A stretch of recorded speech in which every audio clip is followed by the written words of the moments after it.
এই ভিডিওতে দুটো গুরুত্বপূর্ণ বিষয়ে আপডেট দেব।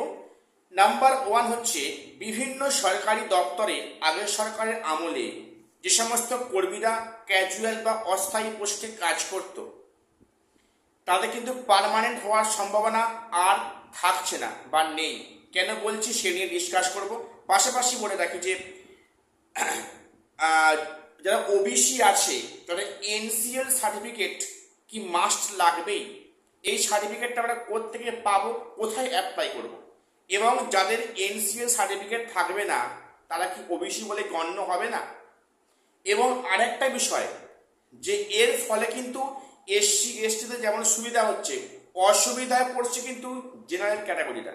কেন বললাম আমি সেগুলো ডিসকাস করছি, কাজে ভিডিওটা স্কিপ করো না, সবটা দেখো, চ্যানেলটা সাবস্ক্রাইব করে দিও এসএসসি পিএসসি এবং গ্রুপ সি গ্রুপ ডি গুরুত্বপূর্ণ আপডেট পাওয়ার জন্য। প্রথম বলি যে আগের সরকারের আমলে বিভিন্ন দপ্তরে, সে পুলিশ ডিপার্টমেন্ট কি কোনো দপ্তরে কিন্তু অস্থায়ী পোস্টে একটা নিয়োগ করার রীতি ছিল।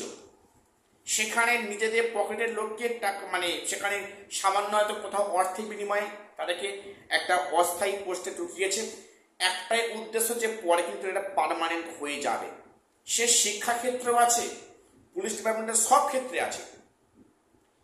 তো এখানে অস্থায়ী পোস্টে বা ক্যাজুয়াল পোস্টে অনেকে কাজ ঢুকেছে আগের সরকারের আমলে, এবং সেখানে এই সরকার কিন্তু যেটা পরিষ্কার নীতি গ্রহণ করেছে কি, যে কোনো অস্থায়ী কর্মচারীকে পার্মানেন্ট করা হবে না। তুমি পরীক্ষা দিয়ে নিজের মেধা পরীক্ষা দিয়ে তুমি বসো। অবশ্যই এই সরকার চাইছে যে মেধার ভিত্তিতে কোনো পদে নিয়োগ করা হোক, সরকারি ক্ষেত্রে মেধার ভিত্তিতে নিয়োগ করা হোক, যেটা হওয়া উচিত। কোনো সোর্স বা অন্য কোনো কারণে কিন্তু কোনো অস্থায়ী কর্মীকে পার্মানেন্ট করা হবে না। তাকে পরীক্ষা দিয়ে যোগ্যতা প্রমাণ দেখিয়ে তাকে ওই পদে বসতে হবে। এবং সেক্ষেত্রে কিন্তু বিভিন্ন ক্ষেত্রে পুলিশ ডিপার্টমেন্টে অনেককে বাদ দেওয়া হয় যারা ক্যাজুয়াল পোস্টে কাজ করত, এমনটাই খবর।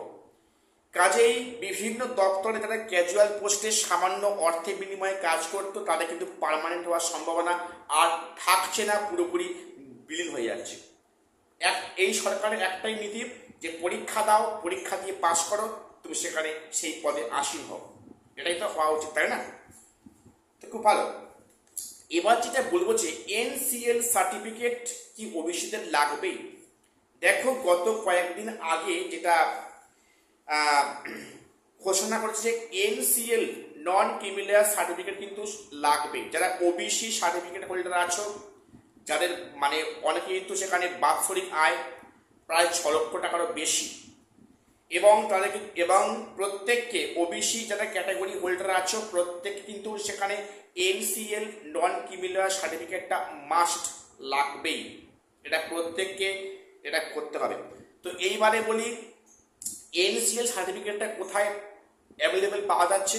দেখো সেটা তোমরা ডাব্লিউবি কাস্ট সার্টিফিকেট এই ওয়েবসাইটে যাবে, সেখানে দেখবে যে একটা অপশান দেওয়া আছে এনসিএল সার্টিফিকেট অ্যাপ্লিকেশন।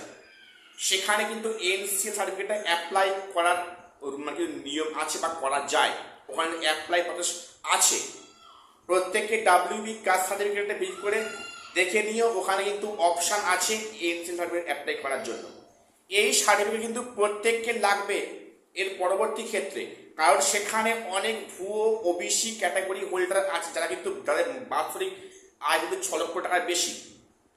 এবং এর ফলে যেটা সমস্যা কি, যে এর ভালো দিক কোনটা, যারা এসসি, যারা এসটি, যারা ওবিসি যারা অরিজিনালি ওবিসি আছে, যারা অরিজিনালি এসসি, অরিজিনালি এসটি, তাদের কিন্তু কম্পিটিশনটা অনেকটা কমে যাচ্ছে। কেন বললাম, এসসি এসটি সার্টিফিকেট প্রচুর ভুয়ো ধরা পড়ছে, বিভিন্ন কিন্তু ডিস্ট্রিক্টে এর তদন্ত শুরু হয়েছে।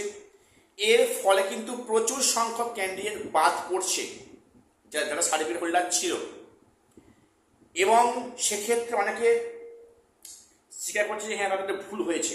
তার বিভিন্ন ডিস্ট্রিক্ট কিন্তু এটা নিয়ে ধরপাকড় হচ্ছে, এবং সেখানে ভুয়ো এসসি এসটি প্রচুর ধরা পড়ছে, এবং যার ফলে কিন্তু যারা অরিজিনালি এসসি এবং অরিজিনালি এসটি তাদের কিন্তু কম্পিটিশনটা অনেকটা কমছে, এটা বাস্তব কথা বললাম। এবং যারা অরিজিনালি ওবিসি আছে, যারা অরিজিনালি ওবিসি তাদের কিন্তু কম্পিটিশনটা কমছে। কেন কমছে? কারণ এখানে অনেক ভুয়ো ওবিসি বাদ যাচ্ছে। কাজে এসসি এসটি আর ওবিসি যারা অরিজিনাল আছে তাদের কিন্তু এখানে ফেসিলিটি অনেকটাই বেশি বা বাড়ছে, তাদের কম্পিটিশন কিন্তু অনেকটা কমে গেছে। কিন্তু অপরদিকে সেই চিরকাল যারা অবহেলিত, অবশ্য আমিও তার শিকার, সেটা হচ্ছে জেনারেল ক্যাটাগরি। জেনারেল ক্যাটাগরি কিন্তু প্রাচীন মানে একদম প্রথম থেকে কিন্তু মানে তারা বঞ্চিত হয়ে আসছে, এবং এবারে কিন্তু মানে জেনারেল ক্যাটাগরিদের সম্ভাবনাটা অনেকটা কমে গেল, অর্থাৎ তাদের কিন্তু কম্পিটিশনটা অনেকটা বাড়ছে। দেখো, যারা ভুয়ো ওবিসি আছে সব মানে জেনারেল হয়ে যাচ্ছে, যারা ভুয়ো এসটি, যারা ভুয়ো এসসি আছে, যারা ভুয়ো ইডব্লিউ আছে, তাদের প্রত্যেককেই তারা কিন্তু এই জেনারেল ক্যাটাগরিতে পড়ছে। অর্থাৎ জেনারেল ক্যাটাগরিতে কিন্তু মানে কম্পিটিশানটা আগের থেকে অনেকটা বাড়ছে।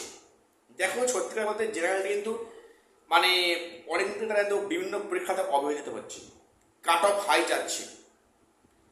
এবং যেটা পরিস্থিতি, আমি একজন মানে জেনারেল ক্যাটাগরি, এটাই খুব খারাপ বিষয় যে জেনারেলে কিন্তু কম্পিটিশানটা আগের থেকে অনেকটাই বাড়বে বা বাড়তে যাচ্ছে।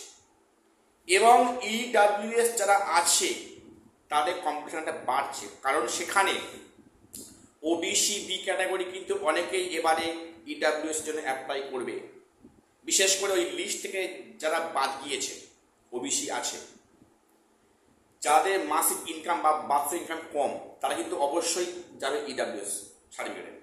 কাজেই এটাই বাস্তব কথা বললাম যে কিন্তু সেখানে জেনারেলদের কম্পিটিশানটা আগের তুলনায় অনেকটাই বাড়ছে। তো এটুকুই আপডেট দেওয়ার ছিল। চ্যানেলটা সাবস্ক্রাইব করে দিও এসএসসি, পিএসসি এবং গ্রুপ সি, গ্রুপ ডি গুরুত্বপূর্ণ আপডেট পাওয়ার জন্য। শেষ করলাম, দেখা হচ্ছে পরে ভিডিও।